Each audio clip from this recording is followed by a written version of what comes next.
washabihi ajma'in. Bapak Ibu, tamu Allah yang dirahmati Allah Subhanahu wa taala. Mudah-mudahan yang pertama saya berdoa di atas nama Allah. Yang pertama, mudah-mudahan Bapak Ibu semua sehat walafiat. Amin. Saya kemarin tidak tahu ternyata makan anggur ceritanya. Diumumkan tidak boleh makan anggur, saya tidak tahu ternyata malah makan anggur sendiri. Bapak Ibu sekalian, dalam waktu yang singkat, tidak usah lama-lama, mudah-mudahan kita mendapatkan pengetahuan baru tentang Al-Quran berkenaan dengan haji kita. Barusan saya browsing dengan Pak Yudi tadi, harusnya asistennya di sini Pak. Dia dibacakan suratnya Pak Yudi. Yang pertama adalah surat Ali Imran ayat 97 Pak ya. Sudah di-share ke 3 Ali Imran. Kalau yang 37 surat Ibrahim. Di-share saja nanti di grup di Haji 2526 itu. Ali Imran 96. Boleh dibacakan?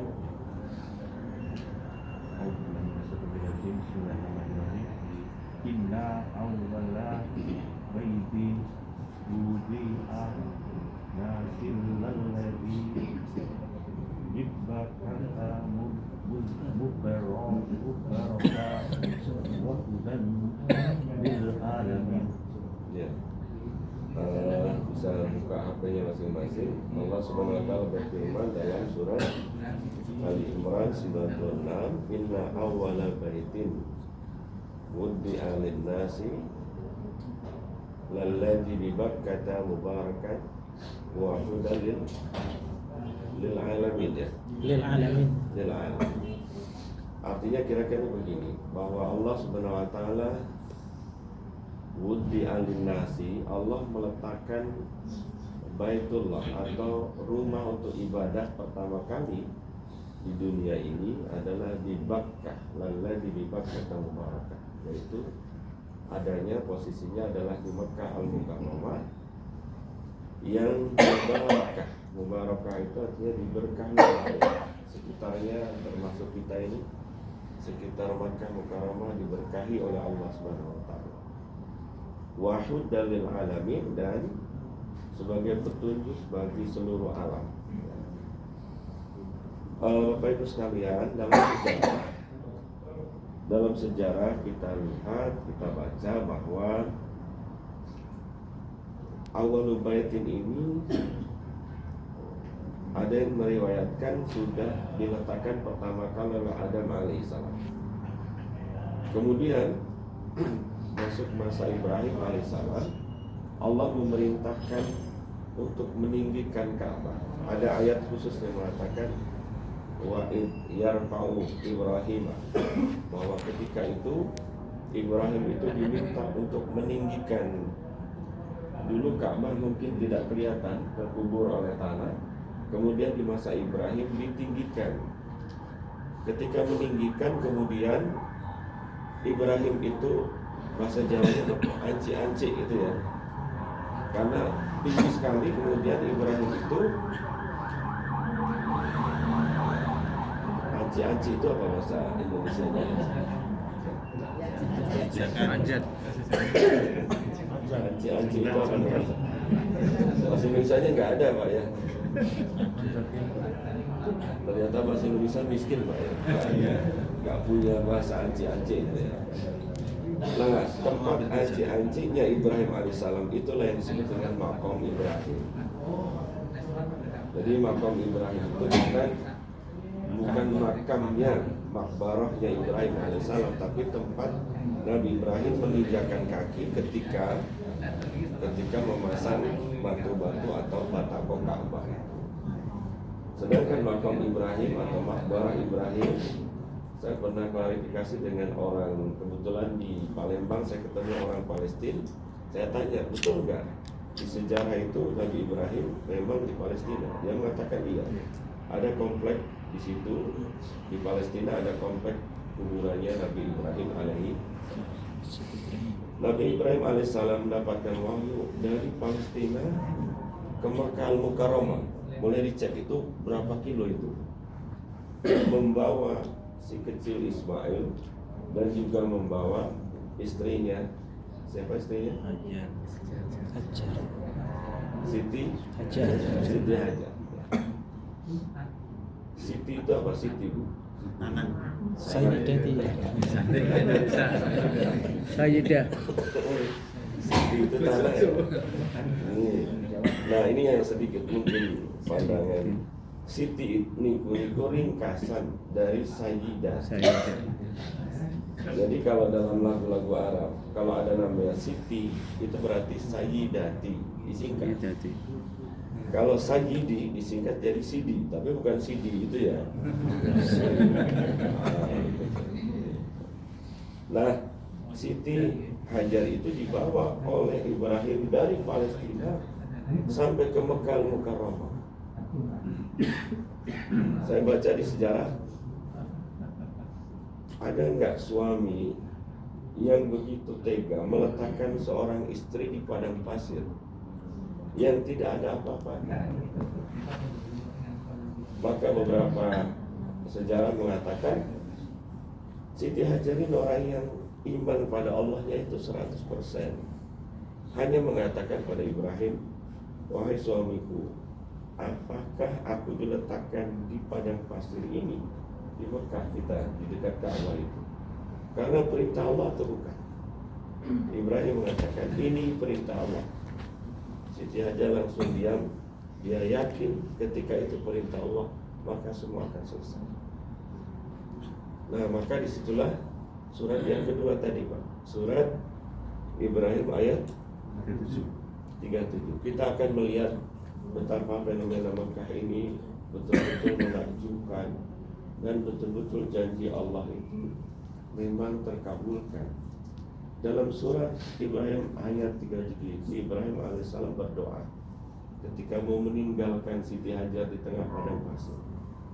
Rabbana, Rabbana bunyinya, Rabbana ya Tuhan kami, ini askantu, aku letakkan min dzurriyyati, sebagian dari keturunanku.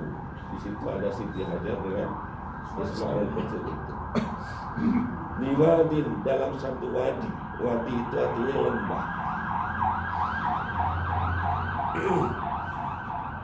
Biwadin ghairi dijar'in, di dalam satu lembah yang tidak ada pohonan apapun. Sekarang ada pohon karena disiram. Zaman dulu Bapak Ibu bisa bayangkan, Mekah itu tidak apa-apa, hanya pada pasir saja yang disebutkan dalam surat tadi. Biwadin ghairi dijar'in, tanpa ada pohonan apapun. Yang ada kira-kira hanya apa saja? Pasir, batu, ya. Kadal Arab ada nggak kira-kira? Ya. Ini askan tuh aku letakkan keturunanku di sini di Mekah Mukarramah, tidak ada apa-apa. Inda Baitikal Muharram, yaitu posisinya diletakkan Ismail dan Hajar itu di dekat dengan Baitikal Muharram, rumah ibadah yang disucikan oleh kita semua, yaitu Ka'bah. Kemudian Ibrahim alaihissalam berdoa, waliyuqimus shalah. Satu hal. Jadi ada wali. Li ini dalam bahasa Arab itu perintah untuk orang ketiga. Jadi misalnya saya berhadapan dengan mas ini, tapi perintahnya orang sana. Waliyadhhab ila syuq misalnya. Coba mas yang di sana itu suruh pergi ke pasar gitu. Nah ini Allah Ibrahim berhadapan dengan Allah ya. Waliyuqimus shalah, ya Allah, perintahkan agar keturunanku di situ di Mekah Mukarramah waliyuqimus shalah, untuk mendirikan salat. Bapak Ibu sekalian, apa yang terjadi sekarang? Semua orang berbondong-bondong suka, senang, dan ingin sekali untuk sholat di haram.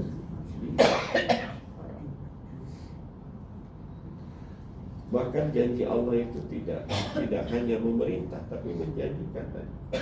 Orang yang sholat di Baitul Haram, pahalanya adalah 100.000 kali kita sholat di negeri kita. Padahal kalau kita sholat 100.000 kali di masjid kita, ada yang mampu nggak? Tidak ada yang mampu, saya kira.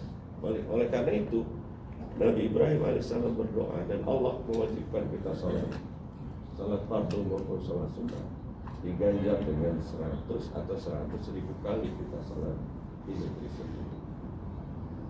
Orang semua berbondong-bondong, ini keajaiban yang seharusnya orang-orang kafir tahu. Kok ada orang berkumpul dalam satu masa, berkumpul dalam 3 bulan haram di Masjidil Haram ini. Semua orang tertarik ke situ, ingin merasakan bagaimana rasanya kita sholat di Masjidil Haram. Bapak Ibu sekalian, memang ini fenomena sejak dulu bahwa surat Al-Fil itu salah satunya surat Al-Fil, mesti hafal. Surat Al-Fil gimana? Alam tara kaifa rabbuka bi ashabil fil Alam yaj'al kaidahum bidahum bidadil fi sana alaihi. Raja Abrahah, Bapak Ibu sekalian. Jadi Mekah itu sejak dulu itu adalah di bulan haram. Bulan haram 3. Bulan apa saja? Bulan haram itu Dzulhijjah. Sya'ban. Bukan Sya'ban. Sebelum Dzulhijjah ini Dzulqa'dah. Dzulqa'dah, Dzulhijjah, Syawal, 3 bulan itu ya. Di 3 bulan itu tradisi Nabi Ibrahim alaihissalam itu sampai ke abad-abad berikutnya masih berjalan. Orang itu sering kumpul di Makkah Al-Mukarramah. Suku-suku Arab yang Baduy yang turun dari gunung hanya untuk ibadah di dalam 3 bulan haram. Sehingga waktu itu ada raja namanya Raja Abraha. Raja Abraha itu posisinya di daerah Yaman. Melihat Ka'bah dikelilingi begitu, dia iri, saudara. Iri kepada kenapa sih yang dikunjung itu hanya Ka'bah saja. Akhirnya Abraha ini membuat satu gereja, karena waktu itu dia termasuk pihaknya ke Bizantium ya. Jadi Bizantium waktu itu ada 2 kerajaan besar, Persia yang menyembah api Majusi, sedangkan Bizantium itu yang menyembah yang berkiblat pada Kristen. Nah, Raja Abraha ini termasuk dari salah satu yang berpihak ke Bizantium, artinya beragama Kristen. Dia iri dengan Ka'bah ini. Gimana caranya supaya orang-orang itu kumpulnya di gereja yang dia buat? Akhirnya dia buat alasan gimana caranya ingin menghancurkan Ka'bah. Kemudian orang-orang akan berpindah dari Ka'bah ke tempat dia, ke Kanisa. Tetapi dikatakan dalam surat itu, dikatakan bahwa sebenarnya ada orang Arab yang membuang kotoran di kanisahnya itu, di tempat yang dia bangun itu disucikan juga. Tetapi ada orang Arab dalam sejarah membuang kotoran di masjid itu. Apakah membuang kotoran itu memang karena orang Arab melakukan kesalahan? Tapi ada juga yang mengatakan itu sebenarnya rekayasa, kaidun dalam surat itu dikatakan. Rekayasa Abraha supaya punya alasan untuk menyerang Mekah, karena tempat yang dia bikin dikotori oleh orang Arab. Maka dengan pasukan gajahnya kemudian menyerang Mekah waktu itu. Kemudian diabadikan di dalam surat Al-Anbiya. Data-data sejarah lain, Bapak Ibu sekalian, Mekah itu menjadi tempat orang berkumpul adalah dari sisi sastra. Bapak Ibu sekalian, ada namanya kajian-kajian di sastra. Kebetulan saya memang di situ bagiannya. Ada yang disebut dengan al-mu'allaqat. Al-mu'allaqat itu sesuatu yang digantungkan. Tetapi yang dimaksud al-mu'allaqat itu adalah syair-syair yang bagus menurut orang Arab yang digantungkan di Ka'bah sebagai hasil perlombaan. Jadi dulu ketika kumpul itu, Bapak Ibu sering ya kalau kumpul di lapangan ada apa namanya, jatilan gitu ya. Di Jogja itu kan ada kadang-kadang ada jatilan di lapangan. Nah ini seperti itu, seakan-akan ini menjadi kumpulnya orang-orang Arab waktu itu. Di situ ada perlombaan bikin puisi, sehingga puisi yang bagus itu digantungkan di Ka'bah. Ada 7 puisi yang sangat diabadikan oleh sejarah. Ya, puisinya 7 orang itu diabadikan sebagai hasil dari seringnya orang-orang dulu kumpul di Mekah Mukarramah. Orang Quraisy berperan di situ sangat banyak. Maka ada surat Quraisy, li'ilati Quraisy. Kebiasaan orang Quraisy itu adalah apa? Menjamu orang-orang yang datang ke Mekah. Orang datang kasih minum karena ada air Zam-Zam. Maka karena memang dikatakan oleh Allah dalam surat, dan perintahkan Ibrahim dan Ismail itu untuk siqayah. Siqayah itu memberi minum orang yang datang, sehingga orang yang kesini selalu diberikan air. Dan air itu adalah sesuatu yang sangat mahal di dalam gurun pasir yang kering ini. Maka orang-orang Quraisy itu, Bapak Ibu sekalian, kerjanya kan bisnis ya. Tidak mungkin bisa nanam di Mekah ada nanam tomat, nggak ada. Menanam di mana? Batu semua.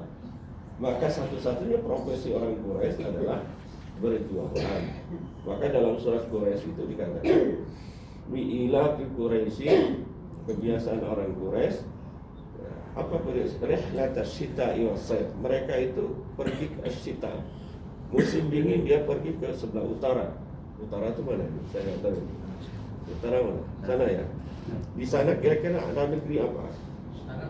Ke utara itu kira-kira nanti ketemu ada negara Syria, ada negara Libanon. Libanon. Ya, ke sana. Dan Syria, Libanon itu nanti bersentuhan dengan Eropa. Ke sana lagi, kemudian ke Eropa. Sehingga barang-barang elektronik kalau zaman sekarang ya, barang-barang alat-alat dari Eropa itu terjunnya di situ. Nah, orang Mekah mengambil barang-barang itu dari arah utara. Lisita. Tetapi wasaid pada musim dingin, musim panas, orang Mekah ini perginya ke selatan, ke daerah Oman, Yaman, untuk mengambil barang-barang pertanian. Tetapi kelebihannya orang Mekah itu kemana-mana tidak pernah dirampok orang, tidak pernah diganggu orang. Padahal zaman itu dalam sejarah, kalau ke utara, ke Syria itu banyak pencolengnya, banyak. Maka ada istilah dalam cerita 1001 malam itu, ada yang disebut dengan 40 penyamun. Ada pernah lihat filmnya? Karena disitulah banyak orang Mekah pergi kemana-mana, tidak pernah dirampok orang, tidak pernah diganggu orang. Kenapa? Setiap suku datang ke Mekah diberikan air minum. Itulah keunggulan suku Quraisy sebagai pemegang haknya dari Mekah Al-Mukarramah. Bapak Ibu sekalian, supaya tidak terlalu panjang, ayat tadi mengatakan Nabi Ibrahim, Rabbana waliyuqimus shalah. Ya Allah, sungguhnya jadikanlah keturunanku untuk mendirikan sholat. Sekarang kita sangat suka sholat di Mekah, di Mekah Al-Mukarramah, di haram ini. Selain pahalanya besar, ditambah lagi dengan satu keajaiban baru doa Nabi Ibrahim itu, waj'al af'idatan nasi tahwi ilaihim. Ini yang penting, Bapak. Jadikanlah afidah itu hati. Dalam bahasa Arab, hati itu ada 3 sering disebut. Pertama qalbun, sering namanya qulub ya. Qalbun. Jangan pakai ka, pakai kal. Kalau kalbun nanti jadi anjing ya. Ya. Qalbun hati. Yang kedua afidatun, itu artinya hati juga. Yang ketiga ada lubbun, ada 3 macam. Maknanya konteksnya berbeda-beda. Tapi afidah itu artinya hati yang berpikir, hati yang bisa memikirkan sesuatu. Dalam konsep Islam, berpikir itu tidak hanya kepala ini Bapak sekalian, tetapi juga hati, merasakan. Ya. Ibu merasakan rindu nggak ke Mekah? Nangis nggak di depan Mekah, di depan Ka'bah? Orangnya tawadu semua, nggak ngaku ya. Kalau di depan Mekah kita itu ya Allah sampai nangis, itu yang tersentuh itu akidahnya. Kalau qalbun itu bisa disebut hati yang hati batin maupun hati lahir, ya. Artinya ya hati yang suka kita makan itu, ya. Itu yang lahir. Nabi Ibrahim berdoa, waj'al jadikanlah afidatan nasi, hati-hati manusia itu tahwi ilaihim. Tahwi itu bisa diambil dari kata hawa. Hawa itu artinya cinta. Semua orang sebenarnya sudah ditakdirkan oleh Allah untuk cinta terhadap Mekah. Itu terkabulnya doa Nabi Ibrahim. Maka kalau kenapa kita bisa nabung bertahun-tahun? Ada orang yang nabung, Masya Allah. Ada di tempat kami itu orang sekalian, mohon maaf, ada tukang sampah. Tapi karena rindunya sama Mekah ini, dia tabung itu hari per hari dia tabung. Kita nggak tahu, ternyata tahu dia berangkat haji. Saya PNS kalah, saya bilang ya Allah. Dia rindu Mekah Bapak sekalian. Itulah Allah sudah menjadikan hati kita itu memang diberi keinginan untuk pergi ke Mekah. Bahkan dalam surat yang lain, Adin finnas lil haji, wahai Ibrahim, diperintahkan oleh wahai Ibrahim, adin, azankanlah, serukanlah untuk manusia lil haji, untuk melakukan haji. Dalam beberapa masa mengatakan, Nabi Ibrahim mengatakan, bagaimana saya menyeru manusia? Suara saya ini tidak mungkin menyeru manusia satu dunia ini. Kata Allah, udah kamu serukan saja. Nanti saya akan bantu untuk menyerukan orang untuk ingin pergi ke haji. Itulah salah satu tanda juga Bapak Ibu sekalian bahwa kita, alhamdulillah, kita syukuri, kita termasuk orang yang sangat rindu untuk naik haji, sangat rindu untuk ke Mekah, sangat rindu untuk ke Arafah, dan kita termasuk yang dikabulkan, yang dipanggil oleh Allah Subhanahu wa Ta'ala. Yang ketiga, apa namanya doa Nabi Ibrahim yang ketiga adalah warzuqhum, ya Allah, warzuqhum, berilah rezeki minas samarat, buah-buahan. Bapak Ibu sekalian, Nabi Ibrahim mengapa berdoa warzuqhum minas samarat? Karena memang nggak ada apa-apa di sini. Bagaimana orang bisa hidup waktu itu? Ya. Siti Hajar dengan anaknya, bagaimana bisa hidup? Nggak ada apa-apa. Maka Nabi Ibrahim berkata, Nabi Ibrahim berdoa, ya Allah, berilah rezeki mereka minas samarati, dari buah-buahan. Yang disebut memang buah-buahan, tetapi sesungguhnya doanya tentu adalah makanan dan sebagainya. Sekarang juga kejadian Bapak Ibu sekalian. Kalau Bapak Ibu sekalian, tanah Mekah ini isinya batu, tidak ada tanaman yang bisa hidup. Kalaupun ditanam di sini mungkin hanya, tetapi tidak ada yang namanya makanan yang bisa tumbuh di sini. Tetapi di tempat yang tidak bisa ditumbuhi makanan tidak berarti tidak bisa makan. Bahkan justru sekarang ini doa Nabi Ibrahim terkabul. Semua makanan terbaik ada di sini. Semua buah yang terbaik ada di sini. Jangan-jangan buah yang kita makan di Indonesia itu malah lebih kurang bagus daripada di sini.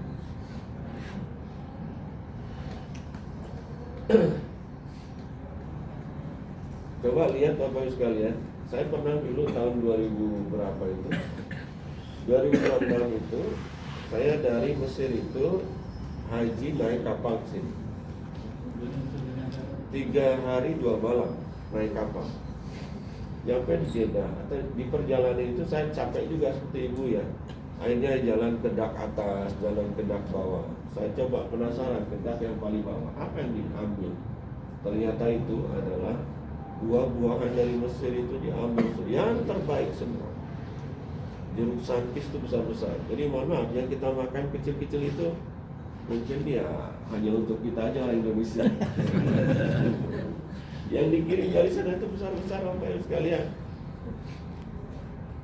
Dan murah di Mesir itu. Jeruk sankis sebesar ini, jeruk sankis ini Bu, kalau sudah ada anaknya di atas gitu, wah itu paling enak sekali. Hanya sekitar 5.000 waktu itu tahun 2006. Sehingga saya makan sehari itu 1 kilo karena murahnya. Karena di tempat kita di Indonesia kan 40.000, 30.000 ya. Di dak bawah itu ada berambang. Bapak Ibu tahu berambang itu kalau dari Mesir sebesar ini, bukan sebesar sini. Saya pernah ngecek ini berambang atau bawang bombay, enggak, tetap berambang. Nah masalahnya kita ini jamaah Indonesia, mungkin saja karena keuangan kita itu dianggap kecil, beda yang kita makan ya itu sankisnya yang kecil gitu ya.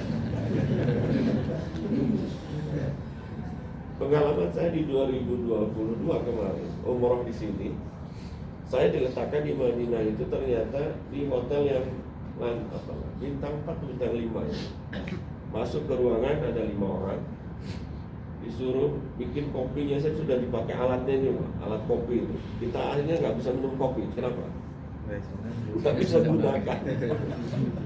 Karena nggak bisa gunakan alat kopinya itu. Gimana caranya ini? Kita nggak terbiasa menggunakan kopi. Biasanya cuma kopi kapal api dicurke selesai kan. Ini harus pakai ini ya. Yang menakjubkan adalah ketika kita makan bersama orang Arab, yang ketika di Mekah saya makannya dengan orang-orang Indonesia, dan sampingnya orang Malaysia. Itu sangat sederhana, sangat sederhana seperti kita sekarang ini. Tapi kalau kita makan dengan orang Arab, ya Allah, kayak di surga betul. Semua buah-buahan ada. Nah itulah di Mekah ini buah-buahan. Saya makan kiwi itu di sini. Ada yang makan kiwi di rumah. Orang sini suka makan kiwi. Apapun ada yang, bahkan porsinya besar-besar. Kalau kita motong-motong apa itu, motong-motong semangka itu paling besar sebesar apa coba? Ini kalau disajikan di orang Arab, semangka susah sih itu besar sekali. Disitulah maka doa Nabi Ibrahim alaihissalam terkabul untuk 3 hari. Rabbana wa liyuqimus shalah. Ya Allah, semoga anak-anak keturunan untuk melakukan salat. Diabadikan. Ya. Oh. Untuk laporan. Iya. Yang penting laporannya kan. Ya. Liyuqimus shalah. Semua orang kita suka salat di situ. Anak keturunannya salat di situ. Dan tidak hanya menyuruh salat, Allah memberikan ganjaran 100.000 kali untuk salat di Mekah dibanding dengan salat. Yang kedua, hati kita ini Bapak Ibu sekalian dijadikan oleh Allah untuk rindu kepada Mekah Mukarram. Coba tanya, Ibu besok mau kesini lagi nggak? Kenapa? Nah ingin. Nah itu kalau bukti kalau cinta itu susah jawabnya. Misalnya ada bapak-bapak kalau ditanya kenapa cinta sama istrinya, pokoknya nggak tahu lah, pokoknya cinta. Nah itu cinta yang sesungguhnya. Ibu juga mengatakan kenapa mau ke, ya karena ini susah menerangkan. Itulah bahwa Allah sudah memberikan kepada kita semua rasa cinta terhadap Makkah Mukarram. Ada rindu terhadap Makkah. Itu adalah doa terkabulnya Nabi Ibrahim. Doa yang kedua, waj'al afidatan minan nasi tahwi ilaih. Dan yang ketiga adalah terkabulnya doa bahwa kita sekarang bisa makan enak di sini. bisa makan buah-buahan di sini. Bahkan kita mendapatkan buah-buahan yang tidak kita dapatkan di negeri kita sendiri. Padahal semuanya di sini adalah batu yang tidak memungkinkan untuk bisa menanam pohon dan sebagainya. Mudah-mudahan Bapak Ibu bermanfaat, dan juga saya ingin menunjukkan bahwa Makkah Al-Mukarramah itu bukan semata-mata sejarah, tetapi ini adalah bukti dari kebesaran Allah Subhanahu wa taala, bukti dari keagungan Allah Subhanahu wa taala, dan bukti bahwa Allah itu benar-benar ada dan menyapa kita di sini. Assalamualaikum warahmatullahi wabarakatuh. Baik, berarti alhamdulillah telah terlaksana kultum yang sangat baik dan bermanfaat kita semuanya. Baik, sebelum diakhiri, tadi ada bincang-bincang pemikiran itu kalau bisa diterima monggo, tapi kalau tidak ya terus ini nggak apa-apa. Jadi antara jamaah pertama, kedua, ketiga itu kan jauh berbeda Bapak Ibu dan Mati ya. Artinya ketika jamaah pertama itu kan ini full jamaahnya, kemudian memberi waktu untuk sholat kedua, ketiga, banyak yang keluar untuk meninggalkan tempat ini. Nah, tadi timbul pikiran seandainya bisa mati, ini hanya seandainya ya, seandainya kultumnya tadi disampaikan pada saat sholat pertama selesai, baik setelah sholat zuhur, asar di jamak, qashar, sholat pertama selesai, kemudian kultum, yang peserta masih banyak, kemudian yang nyusul sholat itu setelah kultum selesai baru sholat periode berikutnya, karena waktunya tidak akan hilang untuk sholat itu, karena kita kan harus jamak sampai asar gitu. Nah itu kan asar itu waktunya 15 sekian gitu. Nah itu kira-kira bagaimana, harus biar diterima atau tetap seperti ini saja sehingga pesertanya justru terbatas. Tapi kalau pertama itu selesai sholat jamak zuhur asar, kemudian masuk kultum 10 menit, pesertanya masih banyak, banyak masih maksimal itu yang disampaikan. Tapi kalau setelah ini banyak yang keluar dan yang menyusul justru hanya sedikit gitu. Nah itu bagaimana menurut Bapak Salika? Seperti ini saja. Cuma tempatnya kalau yang ingin masuk nggak bisa. Ya kan di luar bisa mendengarkan juga kultumnya. Kalau ikut kultum tapi sholatnya cuma setelah kultum itu loh. Ini tepat waktu Pak saja nih. Ya. Nah itu kita prinsipnya pada fastabil khairat, berlomba-lomba pada kebaikan. Jadi siapa dapat awal, siapa dapat keutamaan. Itu pasti akan begitu. Tapi kalau kita menunggu yang belakang kan justru, tapi yang depan tadi sudah keluar banyak.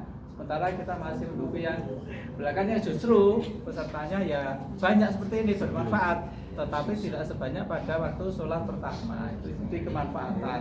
Tapi kalau tahap seperti ini ya monggo, tapi itu hanya pemikiran, gitu. Monggo gimana? Sebelum sholat aja Pak. Ya? Sebelum sholat aja. Apanya? Kultumnya. Sebelum sholat? Iya. Ya pada saja sama saja, mereka yang belakangan itu tetap tidak dengar. Gimana? Nah, sepertinya aja. Soalnya wajibnya sholat dulu Pak. Harusnya yang pertama itu nunggu yang kedua baru masuk. Oh ya sudah, tapi tetap seperti ini ya. Jadi nggak ada perubahan, gitu. Buat sepakat, semua itu hanya pemikiran aja. Pemikiran kalau Oke, sambut, monggo nggih. Mari kita mana Bu? Ini beda ya, ini cuma usulan saja. Ini asus yang terjadi jamaah yang di situ itu sangat sering tidak mendengar imam takbir ataupun gerakan-gerakan yang lain. Jadi sangat sering terjadi kekacauan di pihak jamaah. Jadi misalnya kayak temukan itu, misalnya ada yang imamnya Allahu Akbar gitu, ada yang menjaharkan gitu, ada yang jadi untuk jamaah itu biar bisa mengikuti bareng. Karena pada bingung, jadi harus ikut urung, wis rukuk urung Itu karena kita di sini kelemahannya tidak ada fase setelah sounding ya. Kemarin setup itu dari Pak Jalroni bawa sendiri dan beliau tidak selalu eksis hadir. Nah, bagaimana nanti monggo teknisnya apakah dijalankan oleh belakang imam juga jadi ibu-ibu dengar. Ya, bagus. setuju Pak Oki? Harus. Oke, tapi tetap tidak ada pengeras Bu, hanya dijalankan saja. Iya.